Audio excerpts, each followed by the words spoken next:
Hola YouTube, this is AcquaNINJA, and today I'm reviewing the Infiniti QX80. This is very much a prominent, huge SUV. It's got nice curves, pretty cool aesthetics, and one of the main things is it's incredible girth.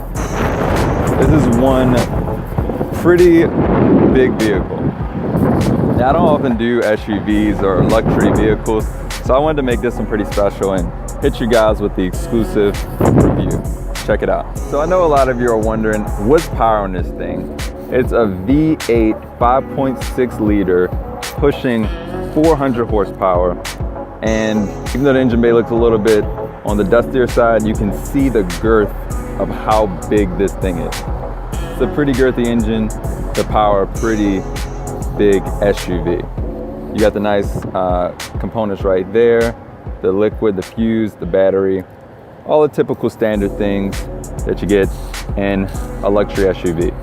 So for some of you might be wondering, why would I pay $64,000 base price for this Infiniti QX80? Well, let me show you the inside. All right, so with the interior, you can see you got seating for not 4, but 7 people in one vehicle. You got the nice air vents lining the ceiling. You got the cool components right here, just nice cup holders, extra storage space right there. You pretty much have storage space for days, all right? No matter where you want to store things, there's probably a spot for it. You even got the typical red, yellow, white, old school component cables. Like, I mean, they're bringing it back to you. You want to watch stuff? We got you. Secret USB port right here. You got the nice cup holders and another power outlet right here. And you say another, why? Well, because we got another one right here.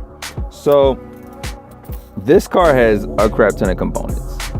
You got your climate controls. You got your blank buttons, of course. No awesome car would be complete without blank buttons. Different traction controls. So you got snow mode, tow mode, traction control off. It's got a cool little button right there. This is your typical instrument cluster. Now, to break it down, most cars are more into the digital age. And you've seen how we went from Cadillac, and you see how most of the things were like kind of digital, or with newer Audi models or Lexus. This car went with the more robust button style. So, you know, you press the buttons, it does things. It's really simple. It's got the nice clock in the middle to be reminiscent of like trying to be like Rolls Royce and things, you know, higher tier brands, which is pretty cool. You got the typical, you know, air control panel right there. CD changer. Come on, don't sleep on a CD changer now, guys.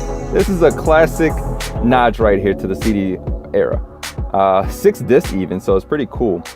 You got all of the typical modes. Bluetooth is enabled, but I don't know why they have a dedicated button. You gotta press this twice to get Bluetooth.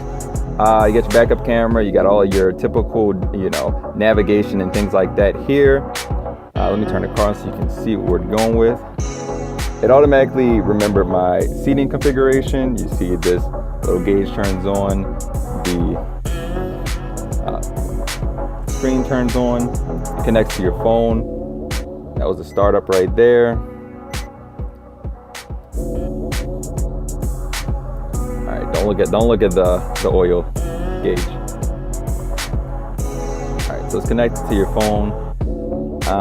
You got a lot of cool stuff you got here. You know, you got your route settings, you got your map, and you can actually control it with the dial. As you can see, you can dial out. It's completely touchscreen enabled.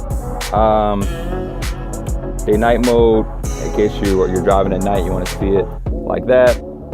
It's got a lot of cool components within it. I won't deny that. You can always get different settings, different stored track. See any of the information about your car, such as the fuel economy, tire pressure, weather, info, things like that.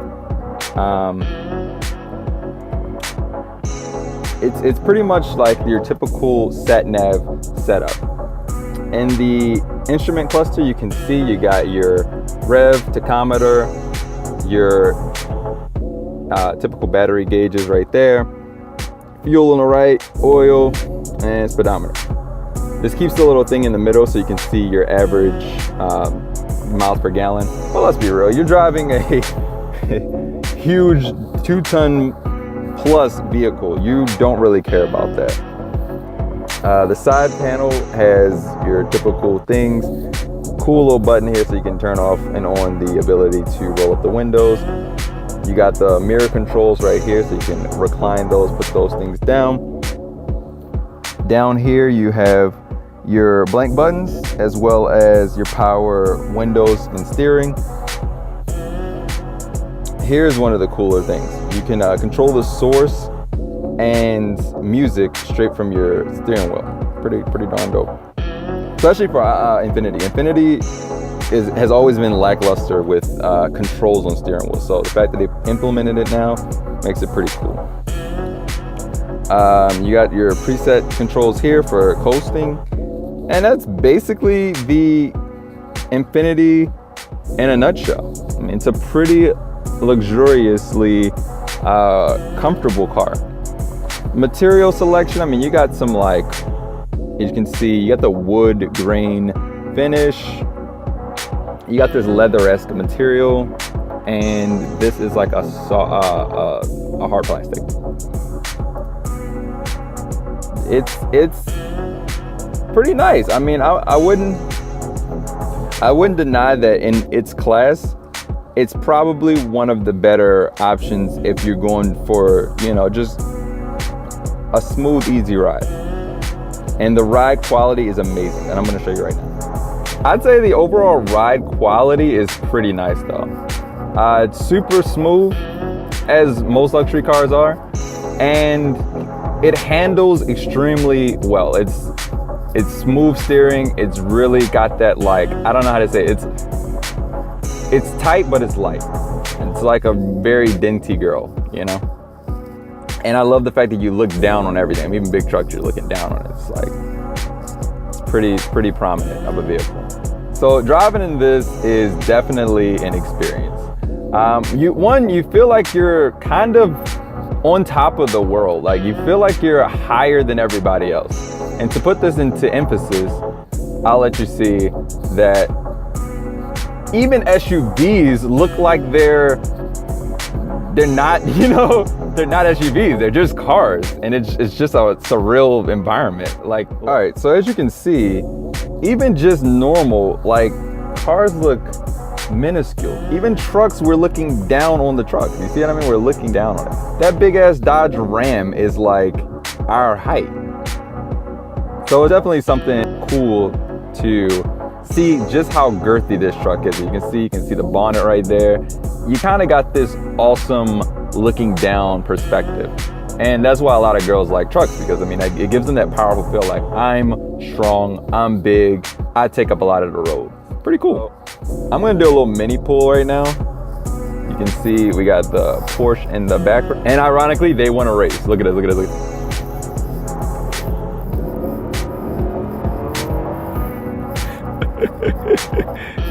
Did a little quick pull right there. Wow, that got to 60 pretty fast. Okay, we left the Porsche in the background a little bit. This has a little bit of racing potential, I'm gonna give you that.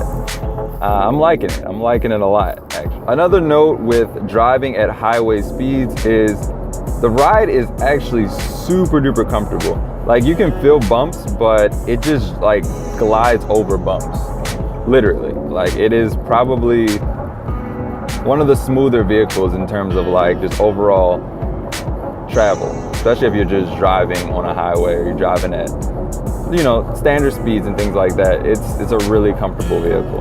Just want to throw that in there.